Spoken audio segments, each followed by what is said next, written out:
Another one bites the dust. The state of Virginia just passed into law HB 917, which is an amendment to the definition of brokering real estate to include wholesaling properties.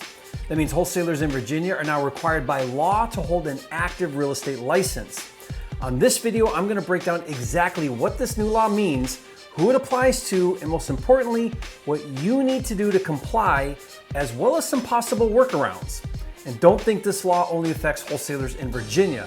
If you're a wholesaler or aspiring wholesaler, you need to watch this video and pay close attention, because just like I predicted years ago, and just like I've been saying over and over again here on my channel, wholesaling regulation is inevitable and it's coming to your state if it hasn't already.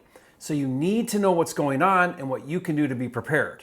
But first, if you're new here, my name is Jerry Norton. I make millions of dollars a year wholesaling and flipping houses. And here on my YouTube channel, I show you how to do the same. So if you want to be a flipping genius like me and live your dream life, subscribe to my channel and watch my videos. Let me start by giving a big picture overview of real estate law, and then we'll get down into the specifics of this law in Virginia and what it means for wholesalers. Real estate is governed at the state level, so each state has a real estate board that passes and enforces laws around what activities require a real estate license. License is required for consumer protection. The idea is that if you engage in helping someone buy or sell real estate for a fee, you need to be trained, licensed, and regulated to protect the consumer. Helping someone buy or sell real estate for a fee is called brokering, and all states have laws around what is considered brokering. In the past, wholesaling real estate following the traditional method of assigning a contract was not considered brokering and did not fall under licensing jurisdiction.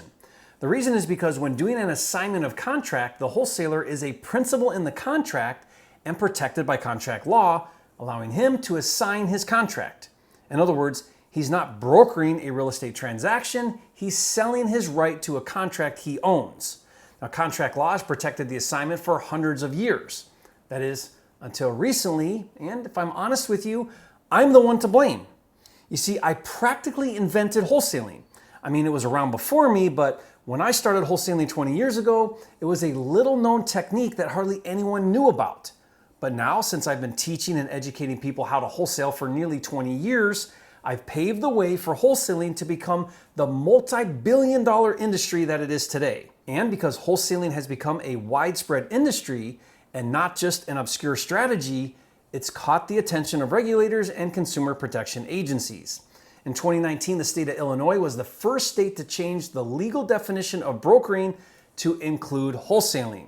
Now, for the first time, assigning a contract was no longer protected under contract law. Since then, other states have followed suit by redefining brokering to include wholesaling. Now, most of these states still protect the assignment of contract, but require a real estate license to publicly market a contract for sale. Now, I've done several videos about all of these different laws in the different states. I'll put the playlist link in the description below for you to learn more. I'll also put together a summary of all the different states and laws so you're fully informed about where you can and cannot wholesale without a license. Now, if you'd like that report, leave a comment and let me know, and I'll give you the link. Okay, so with all of that in mind, let's take a look at Virginia Law HB 917. I'm going to read it through all the way once and then break it down for you. It says, adds to the definition of real estate broker any individual or business entity who sells or offers to sell, buys or offers to buy, negotiates or otherwise deals in real estate contracts, including assignable contracts, on 2 or more occasions in any 12-month period for compensation or valuable consideration. Okay, so just like most of the other laws that have been passed, it's one big run-on sentence. So let's look at it a little closer so we can see what it says. Okay, any individual or business entity who sells or offers to sell, buys or offers to buy. Now let's stop right there. That means it doesn't matter if you complete a successful transaction. The very nature of making an offer applies to this new definition. Now, what I find interesting is that it says sells or buys. So in wholesaling, the seller of a contract is the wholesaler and the buyer of a contract is the cash buyer. So what role does a cash buyer play in all of this? And we'll come back to that in a minute. Let's keep reading. Sells or offers to sell, buys or offers to buy, negotiates or otherwise deals in real estate contracts. So this is specifically talking about buying and selling real estate contracts. Now that's very significant because it does not say buying and selling real estate, as in properties. My understanding is that this does not apply to, let's say, a fix and flipper who actually buys and sells a property. It specifically says buying and selling contracts. Okay, let's keep going. Including assignable contracts on 2 or more occasions in any 12-month period. Okay, so 2 or more means more than one. So you can buy or sell one time without a license, and then you can't do it again until 12 months later. Now this next part is the most important part of this whole thing. It says for compensation or valuable consideration. In other words, getting paid for dealing with contracts. Valuable consideration would be like, a Home Depot gift card, or like I'll give you my Rolex. So let's look at just the relevant words in this definition. You can't sell or buy more than one time a contract for compensation without a real estate license. Okay, so going back to the cash buyer, if it's for compensation, that would exclude buying a contract for compensation, right? I mean, think about it. A wholesaler sells a contract for compensation, but a cash buyer does not buy a contract for compensation. He buys a contract to purchase the property. I mean, this just goes to show that whoever wrote this law doesn't understand wholesaling very well. I mean, if Virginia wants to regulate the practice of wholesaling, they should have hired me to help them write this provision, because I can think of 2 easy workarounds. I'll explain those in a minute, so keep watching. But first, you may be wondering, well, what if I have a VA or an acquisitions manager helping me make offers? Do they need a real estate license as well? Good question. In Virginia, under the licensing requirements, it says no business entity shall be granted a business entity salesperson's license unless every owner or officer who actively participates in the brokerage business of such entity holds a license. So if you're an owner or an officer of the wholesale operation, you need a license. You can't have one partner licensed and the other partner not licensed. Now it goes on to say a real estate team may hire 1 or more unlicensed assistants as employees or independent contractors.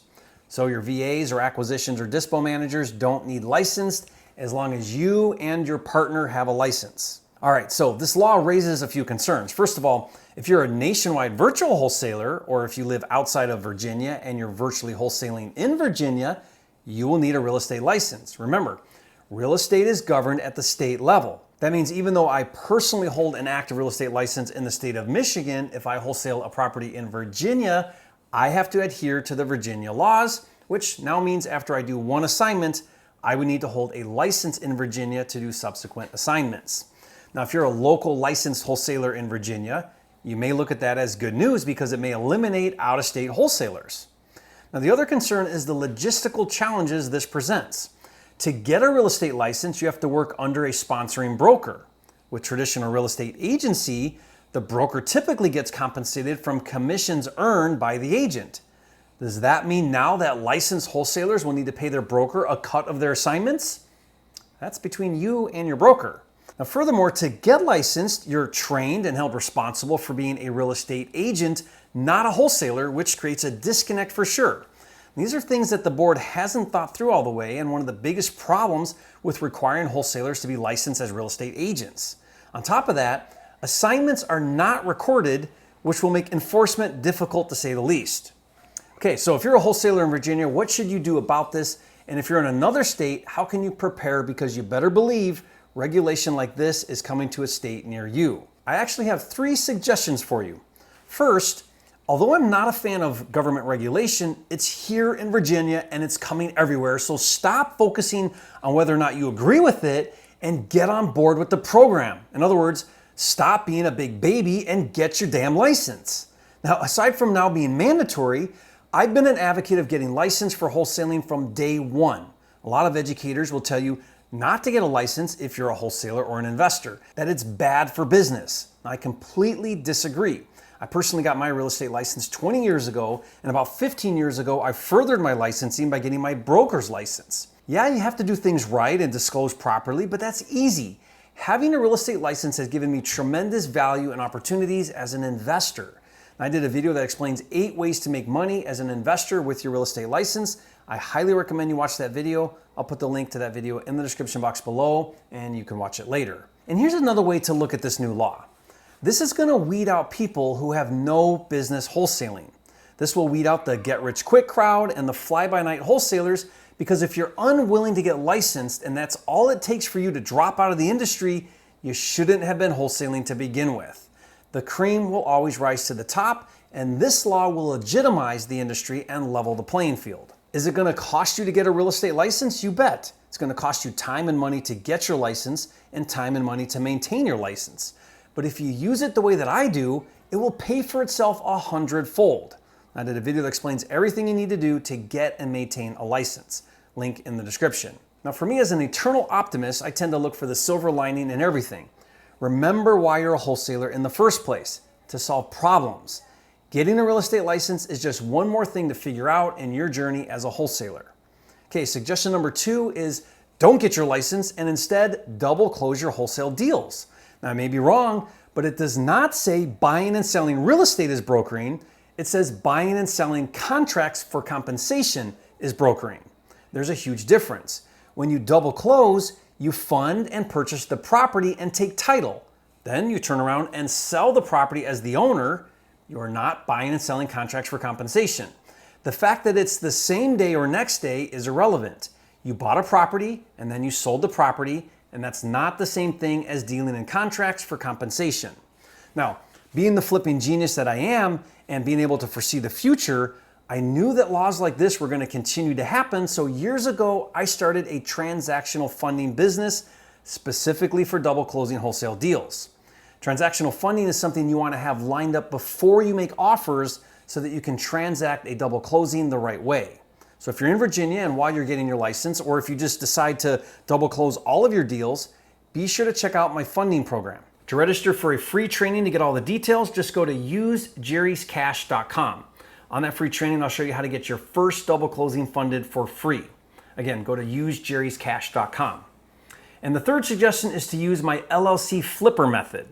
Now the way it works is you create a designated LLC just for your wholesale deal, and then rather than assigning your contract or double closing, instead you sell the LLC membership rights to the cash buyer. That way you're not selling a contract, you're selling an LLC that happens to own a contract. That may be a little tricky for you to get your head around, but don't worry, I did a video that breaks it down in detail, and I even show you how to get all of the paperwork for free.